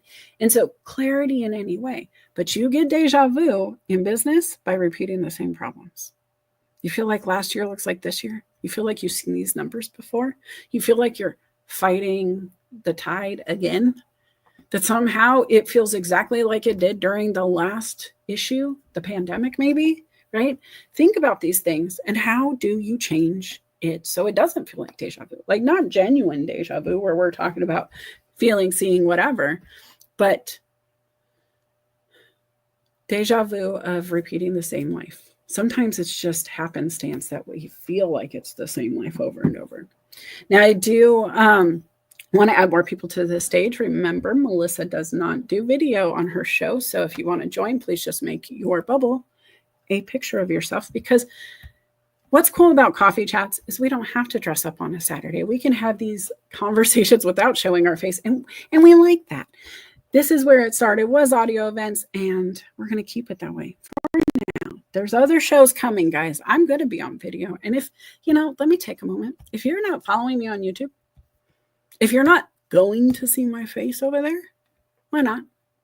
If you take your cell phone right now and scan the screen, you can go find my YouTube channel and follow. I was at 25 followers. Guys, I haven't focused on this channel at all. I never had a YouTube until LinkedIn made me go to StreamYard and partner up with them to do these fantastic shows. And now we're recording and blasting all over the world. And this is where you can find the content. Also, if you're not able to scan it with your camera right now, because maybe you're listening in or whatever it might be, take a screenshot. You can use that. Also message me and I can drop you like a chat GPT how to use that QR code. But you can also go look for Document Then Act, all one word, on YouTube, and you'll find me, because we know that's the premise in which Melissa thinks all success lies. And guess what? It's also my website. Go check it out. Go do it. If you haven't, why not? I got to tell you, I love it. I don't do a lot of SEO on my website, guys. And so when you guys show up, it's always on a Saturday. The majority of my people come in on a Saturday and I see this huge spike. And so go click around, go see all the stuff I've done, read the reviews, the testimonials, the stuff I do, the coaching packages. You might be shocked to see what I offer and for how long you can sign up. So do all those things. Now, listen, Jay, this is the first time you're on my show. I want to welcome you. What is this bringing up for you? Welcome, welcome. Hi, Melissa. How are you? Can you hear me okay? I can. You're coming in loud and clear. All right. Yeah, first time for me here. I oh my gosh, I've been a member of like your team since what? I have no idea when. I'm loving this topic you have here today. Oh my gosh, you thought it now it's here. I love it. I love it. I have like so many thoughts, like lifelong thoughts, fun thoughts, and oh my gosh, we could be thinking of like so many thoughts these days. Um, I think I think the first thought that always comes to mind is, the fact that, although I have been handicapped all my life, the first thought that comes to my mind is I am always thankful and grateful that I am, you know, not homebound all my life. I can pursue an education, have a good, successful career. I can do all the fun things that everyone else can do. Even, continue with my Marvel and Star Wars universe. I think what's amazing is that, people don't think about not people like me, but other people who have never experienced it have, one thing that always comes to my mind is like, if you don't understand what other people have to face, then you have not been in their shoes. And I think that's something people really need to think about. And, I think one of the things that's amazing about you, Melissa, is that you understand what that's been like because you have been in my shoes. Although we share a different challenge, but, you know, our similarities are so understood, and I'm telling you, it's a blessing. It's a blessing, and we have to be thankful for what we have in life. Um, yes, there are challenges that may come upon us in family and finance and personal, but we always have to find a way to overcome those additional challenges. Oh, I absolutely. And I remember. have to ask you just quick here before we get too far. Have you ever had deja vu? Do you have those moments where you felt like you've lived it before, or you have a moment where it feels like an echo? Because that's really where I want to be today on the show. But also, I think it matters about even just like repeating the same day. Sometimes that Groundhog Day effect, if you guys have seen the movie, you know what I'm talking about, where like we're almost given the same day more than once to see if we can take the test a little bit better, the challenge a little bit better. Maybe, the same argument with a spouse, for example. It feels repetitive after a few years, but Oh my gosh, you bring up such an important point, Melissa. I don't call it like deja vu, but I think of it as the same thoughts.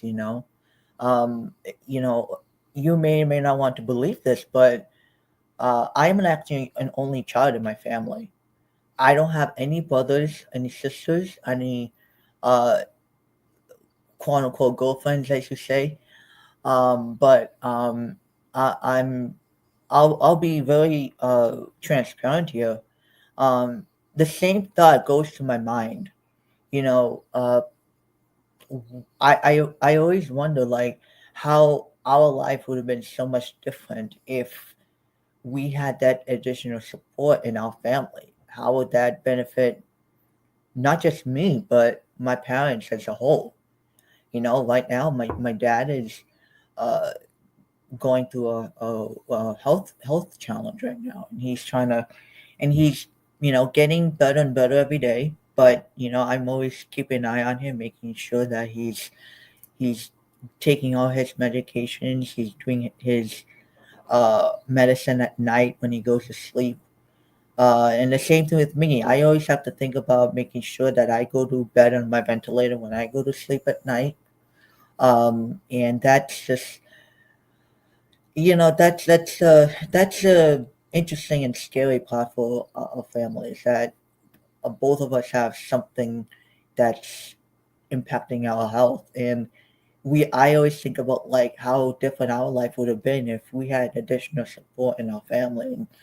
And unfortunately, that did not come upon us. And I just people say to I me, I, I got to be careful here, Jay, because you say us, but I don't feel like my physical capabilities were limited by family by any means. Or honestly, I don't even feel like I was owed something better to have a better outcome, or I could have had a better outcome, because I genuinely think that victory and victim starting out the same is very relevant to a faith based quote from the Bible, Romans 5 1 through 5. It talks about why God lets things happen, or why it's not perfect, and why bad things can occur. And I really believe he made me who I am and didn't give me an easier life so I could have my ripple, right? Without my experiences, I would not be here.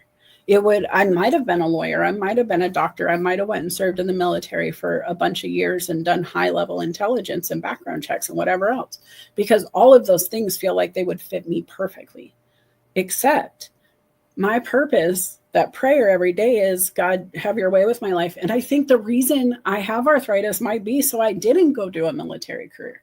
Maybe there was limitations to slow me down so I could focus on things. And I don't know.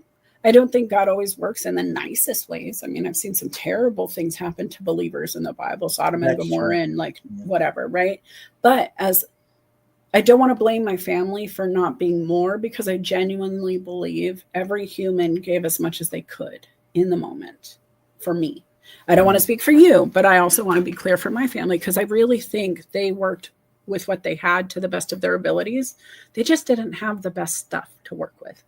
And that is what we can change, right? That we can move into, we can get into action to add more resources or shift the way we work. And that's when it really takes effect. And that's when I turn around and go, okay, family, how can I help you? Because you obviously didn't have this tool.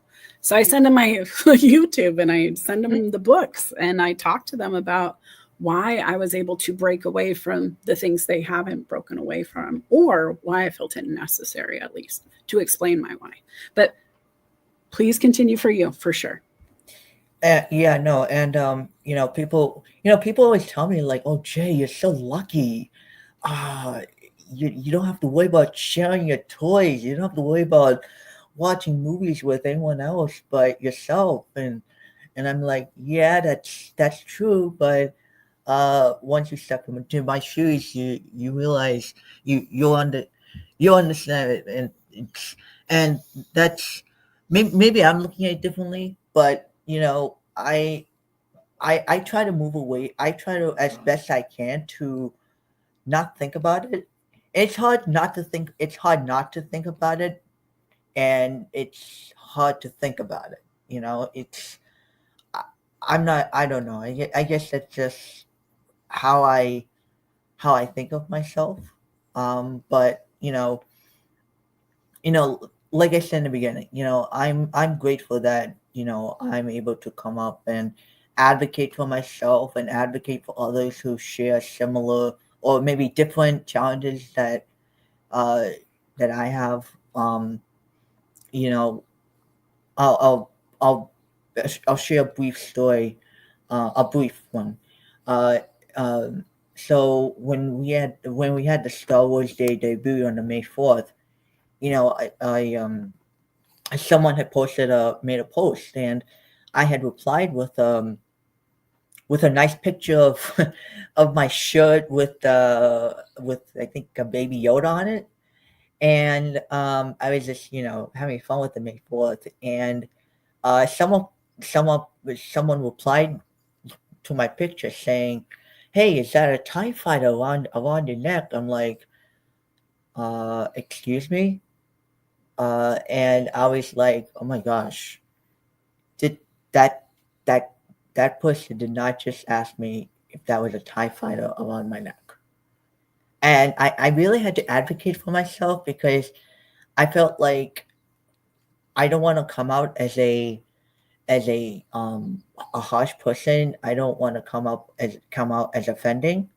So I decided to advocate for myself and message the person saying that that this is not a TIE fighter. This is a tracheostomy, and I have a disability. I have been handicapped since birth, and I would appreciate it if you removed your comment from the post because I I find it uncomfortable.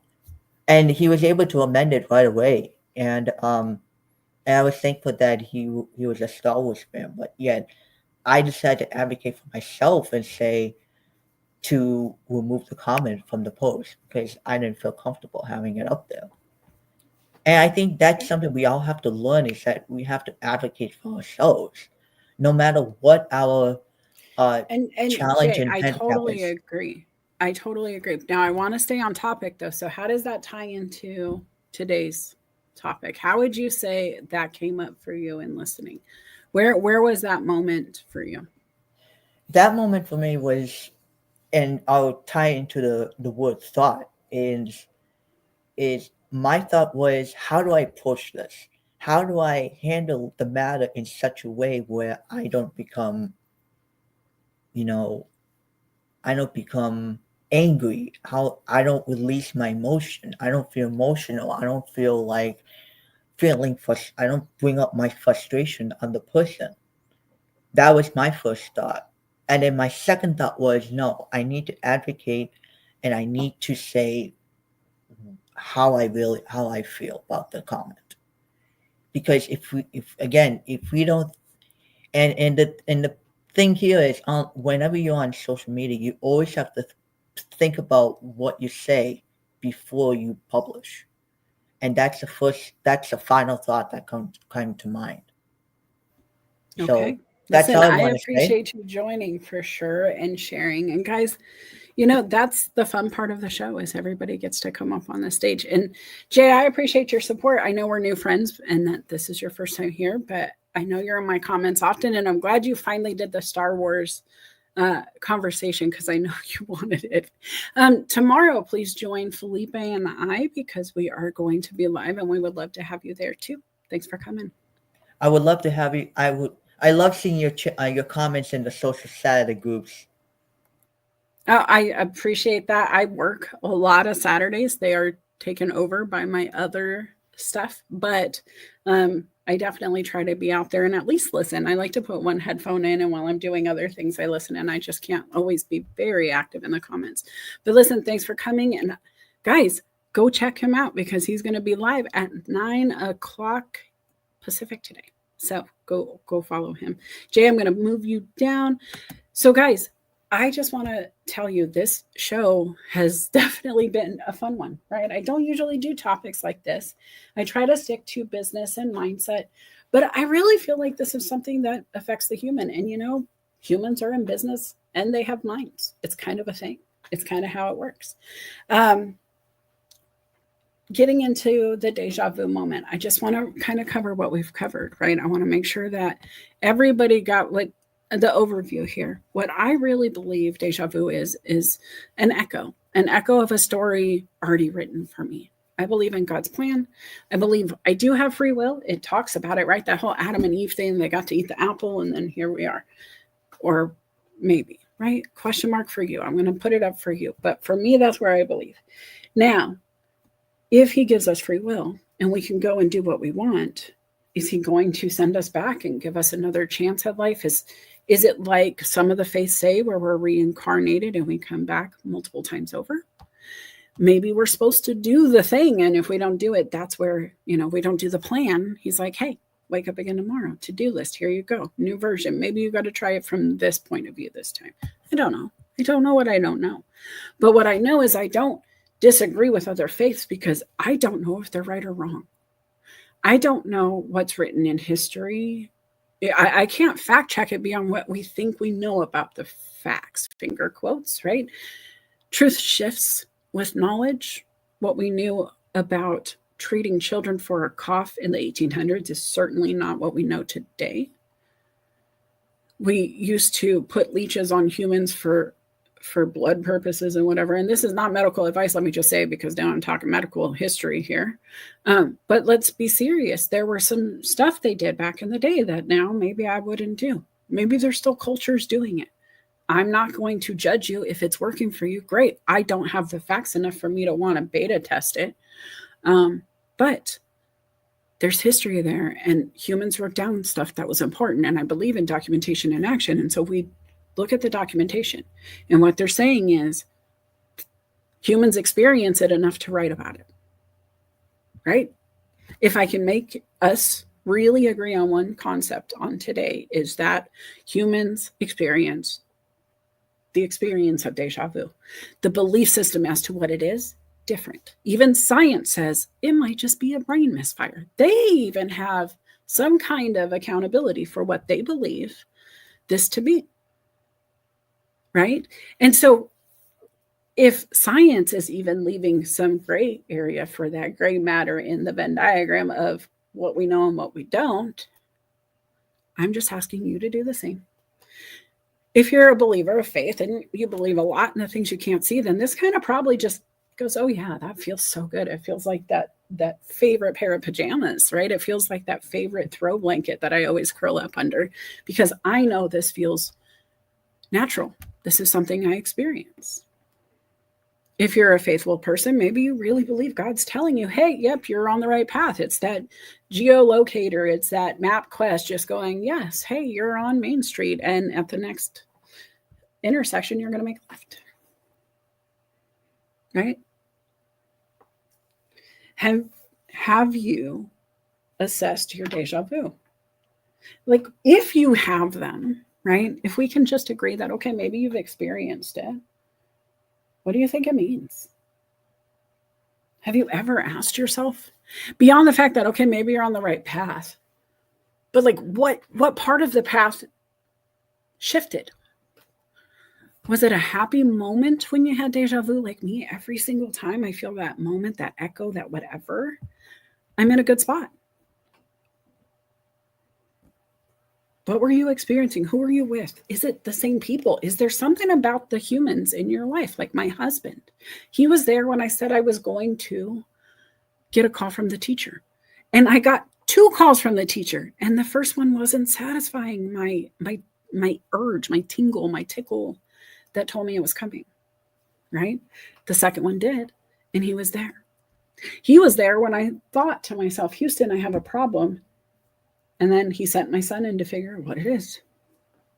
I didn't speak it. He was there when I wanted donuts. And he really just believed his wife said, don't buy any. Even though her brain was like, please buy the donuts, please buy the donuts, please. Right? There is something there. He was at the casino when I won. Now, if you really want to get woo with me, are you sitting down? Because this is where it's really odd. If you've been following Melissa, you know I wasn't raised with my dad. I didn't know him. Him and my mother had this beautiful little cute thing. She was a waitress. He was working construction. It was a temporary moment. He went back home. That was the end. Years later, DNA is a thing I send out for the 23andMe that I got for Christmas from my adopted mama, Julie. She's not really legally on paper adopted, but we kind of just grabbed her and said, you're ours now. So she bought me the kit knowing how much it meant to me to try to find my father, to let him know I existed, right? I just wanted him to have knowledge. And he and I connected and he asked the question, when would you and when would it have happened? Your mom and I, when would we have been dating? So I just reverse searched. Hey, this is my birthday. When would I have been conceived? And I got to tell you guys, my husband's date of birth showed up on the screen right in front of me. My husband sitting right next to me. I was like, look at that. How was your first gift? God said, oh, he's born. Let me create her to balance this whole thing out. Hold on one moment. Now, is it a little woo? Sure. Did it reverse engineer based on scientific blood test and then the scientific understanding of conception and procreation and gestation? Yeah. Venn diagram. Boom. There I was. That's the day my husband was born. 100% overlap. What do I know? Except there it was on the screen when my dad asked a question. Not somebody I placed in my life on purpose. It was a random human. Anybody could have been that person, except they had to match by DNA. What are the odds he would have even asked that specific question? I mean, yeah, probably pretty high, right? When were your mom and I dating? What are the odds that my first thought would have been not to just say the year of December 1980, but I reverse searched it right to the day, and it happened to be his birthday. I don't know what this means. I know he should always come with me to the casino. I know if I'm ever going to try to win $1 million by using my brain waves, I'm telling you with my brain, I'm asking you with my brain, then I'm going to have him in the other chair, right? What do I know? Except that I've seen patterns. I've had moments of deja vu with him. I can't tell you how many times. I don't even know what they were, to be honest, but I remember the look on our faces, right? I remember my face looking at his face, and I was probably giving him that eyebrow thing, and he was giving me both eyebrows up like, oh my goodness. And if you ask him, he won't mess with his wife for all of the above, right? But I'm not the only one, guys. You've experienced moments like this, or you haven't. And if you haven't, that's cool. I don't know why why I'm different. I am Rh negative in my blood type. Maybe I was dropped by one of those other planets and Adam and Eve were your cousins, not mine. I don't know. If you guys missed the start of the show, I posed the concept of if Earth had Adam and Eve, who was on Mars and who was on Jupiter. And, you know, maybe it's a little blasphemous in your opinion, and I'm sorry if you believe that. I apologize that I have offended you, but truth be told, I don't believe God's offended by me asking questions that kind of make a little sense, right? Like, are we really the only planet? Was he really just satisfied after this small little circle when he has so many out there? Like, if I was God and I have all these little shiny circles and bubbles and play and cool little souls and humans and things I can make grow, I'm not going to stop with one. I'm going to have everyone, every color, every version. I was just talking with Amber Williams this week, and we were talking about coloring creative outlets. And one of my favorites is to sit and color. And I like to take images, black and white images off of the internet. Eyeballs, for example, just a drawing of an eye, and color that eye 15 different ways. Same image, different colors, different shading, different pops. That's just me. And if I'm created to want to create in that fashion, and I am up at the 7:45 mark, I have alarms. I should shut them down. Sorry, guys. But if I am that human who was created to be like my creator, and I believe that, why wouldn't I think he's the same? Why wouldn't I think all of these planets are just his way of playing? Think about the marbles of the 80s, guys. Think about all the variables that were there, the cat's eyes and the different glitter ones and the swirls and the whatever was there, right? All of that stuff. And then think about it on a universal level. Think about our universe as just one bubble of maybe more. What if there's multiverses, right? Like, Jay was here, we talk about it, but let's take Stan Lee's mindset for a minute. What if there is a multiverse in the universes? What if this is one bubble and all the planets within it is just one little marble on the field? If God is that big, if the universe is that vast, are we seriously pretending that we are the tip of the needle and this is where everything lies? And if so, then aren't you infinitely more required, responsible to use that power to send the ripple out further?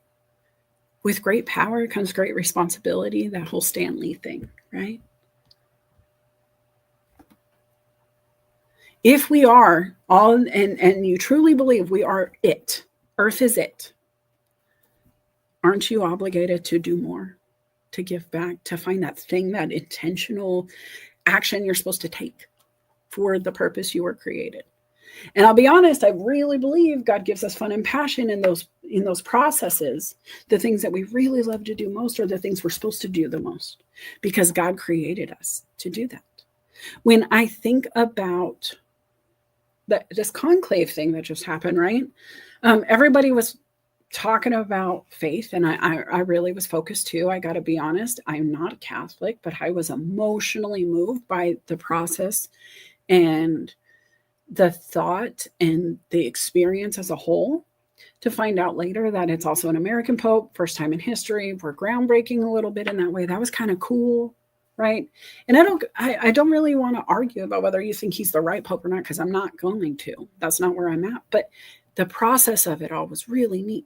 The other thing that really hit me in my throat, more so than even the faithful part, if I'm being honest, and God knows my heart, so I'm going to, is the fact that they got to sit under that roof, the artwork, the gifts that somebody was given centuries ago, right?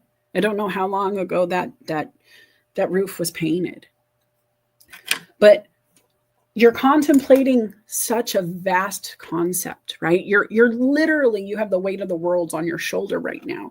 And somebody in that room is going to be responsible for the faith of humanity if you believe the way that church believes about this decision, right? You are the one chosen to speak for the one in this faith. And so to sit there and have that responsibility, that's what I was taking perspective on, is just having to be one of those humans in the room making that decision, right? Being in leadership. I've been in those hard conversation rooms where we have to make hard decisions based on good for all. And then I thought about how much I would enjoy having to do it under the artwork, though. Like if I was going to do it anywhere.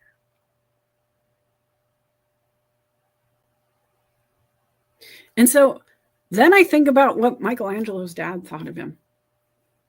Did his mom wish he would have been something else? Was his wife upset at him for never being home? Was he married even? I don't know Michelangelo's history enough. Like I'm sure I learned it forever ago. And if I read it, it'd probably pop right back in, right? Like riding a bike. But I think about the Wright brothers. We've talked about it, like how they must have been the weird guys in the town. Where what are they tinkering with now? Why are they trying? They're not going to be birds. They're crazy sauce. And now here we are flying birds, planes, metal birds all the time, right? Michelangelo, what was the perspective on him? And then look at the rooms he was welcome into. His artwork was welcome into. The ripple of his artwork, even just being present in those decisions by being good at something, right? And I'm not saying he's impacted, but his impact. What if there was something portrayed in that image above that really resonated with one of those cardinals that made them make the choice? It was like God's own words, like a sign. Like, oh, wow, I'm seeing something. You're speaking to me through imagery. There's a ripple there. There's that moment of pause, right? Repeating numbers is something I've talked about as my moment of pause, where it's like, 1, 1, 1, 1, 1. Why am I pausing here? What is that? Why did I happen to look at the clock just then? What does it mean? It means, oh, nothing if it's code. Like, I don't know in code. It might mean something special. It may not. I might go, hey, God, I don't know if that's you or not, but I saw it. Can I have a different sign? Because I don't know. That's kind of woo in the global view, and I don't know if it's you. Can you talk to me a little more clearly? Don't ignore it. Maybe just ask for better clarity or say, hey, this doesn't feel like it's you. Is it really you? Right? Tell me the last thing you said to me when we were in the room or whatever. I remember the Harry Potter moment where you're not sure it's them because it could be something portraying themselves as somebody else. And how do I know it's really you? Can you talk to me in a way that I know it's you, God? Or science, or universe, or husband, spouse, mom, dad, brother, child, boss. I need clarity. Like, I think you said that, but was that really what you meant to tell me? You're allowed to do that, right? I was given permission by a Bible study leader a long time ago to be mad at God. And I was like, what? I'm allowed to be mad. And she goes, you're going to be mad anyway, aren't you? And I was like, well, yeah. She goes, so stop pretending he doesn't know. Like, of course he knows. He doesn't care. And I was like, what? And she goes, it's not that he doesn't care, but it's like, you're allowed to be mad at him. He understands your heart. Just don't stay there forever, right? And I was like, oh, okay. So it's like when the kid's mad at mom and dad for taking away the sugar at 9 p.m. or, hey, you can't have any more drinks now because you might wet the bed. And the kid's mad at you and you know it's for their own good. And so you're willing to take that moment of their tantrum, their processing, their emotional response. And when I started thinking about my God, right, the guy that I believe in as a parent in that way, it really made more sense to me as a whole. right? We let our children make mistakes. We let things happen. But I do think there's signs when they're on the right path, and we give them those smiles, we give them those winks, those nods. And I think he might too. And so, truth be told, guys, I don't know what I don't know. I don't know how this applies for you or if it does at all. But what I know is science has to leave room for what they don't understand and things that they can't even explain. They're like, we just don't, we don't have anything here. And, you know, faith is believing in what you can't see, but you also have to agree that color theory works, right? Like you've taken yellow and blue and you've mixed them to make green. And even if you're a Christian who's like, wait, that's science, you have to acknowledge science exists, right? Like it says in the Bible, people are given different gifts for reasons, and like we're supposed to respect it. And I think there's a reason people can save lives. Doctors are scientists and they know how to fix the problems, like, you know, mechanics almost. I just wonder what God gave you. What is that gift? What do you think you're here for? Whether you think it's universe or not, what is your fun and passion leading you to want to do? Are you quiet enough? And honestly, what I'm going to do right now is just take pause. We're going to take just a minute and get quiet. Write down what pops in your head. I'll be back.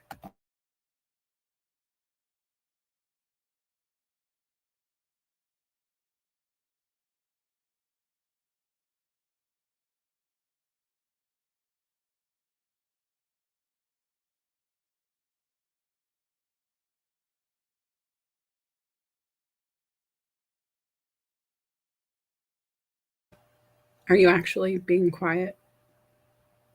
Make sure you are. Take the pause. Be back.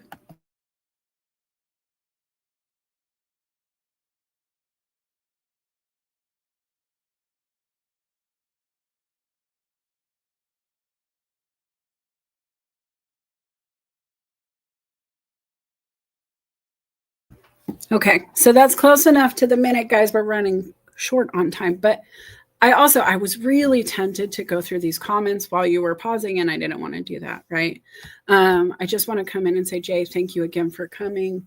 Felipe, thank you for listening in, right? Adrienne, I see you. Leslie, I see you too. Thank you for coming. I'm glad you're back. I know she was on break, and I just saw her line up for live events.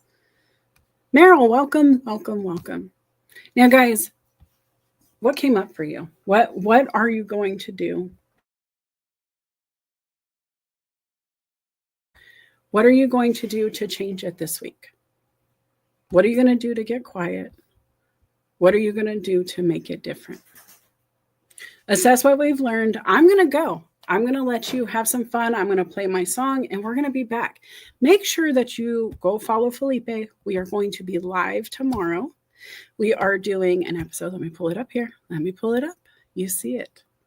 All right. We are going to dive into AI, and not just any AI, but we're going to do some live demos. We're going to show you guys how to make this happen. Trying to remove some of these comments. Sorry, give me a second here. I'm just having a fun time. There we are. Sorry, Leslie. So go follow him on YouTube. Go follow him on LinkedIn. That is where we do our episodes. And we're going to do live demos, real prompts. And you can ask questions like, hey, I want ChatGPT to do this, but I don't want to do it. Hey, I want to use AI to try this thing, but I don't want to put my stuff in. Can you do it for me to see if it's worthwhile? Where's Nicole? Nicole, I'm talking to you.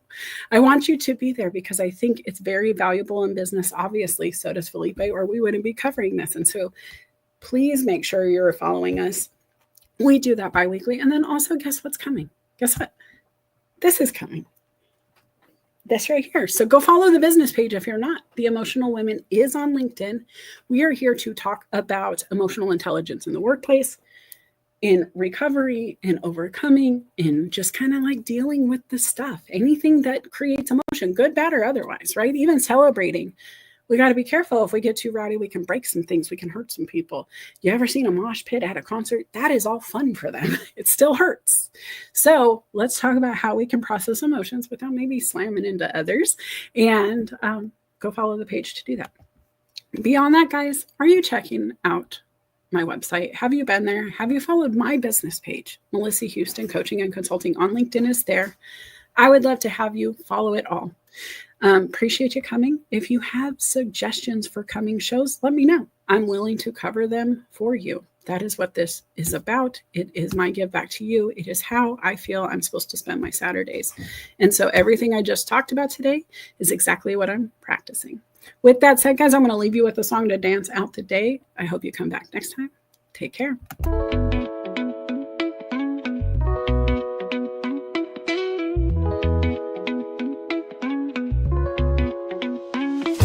Sunlight creeps through my window pane. Dreams of stars, now a faint refrain. Coffee brews and thoughts collide in this early morning ride. Wake up world, let's start the day. Insight flows in a bright array. Questions dance like morning dew. In this space, it's me and you. Coffee chats with Melissa. Every cup was a whisper. Conversations open door. Spilling thoughts forevermore. Ideas bubble crisp and bright. Words take flight in morning light. Consult the heart, make it sing. New perspectives on each wing.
Pour another cup of cheer. Every thought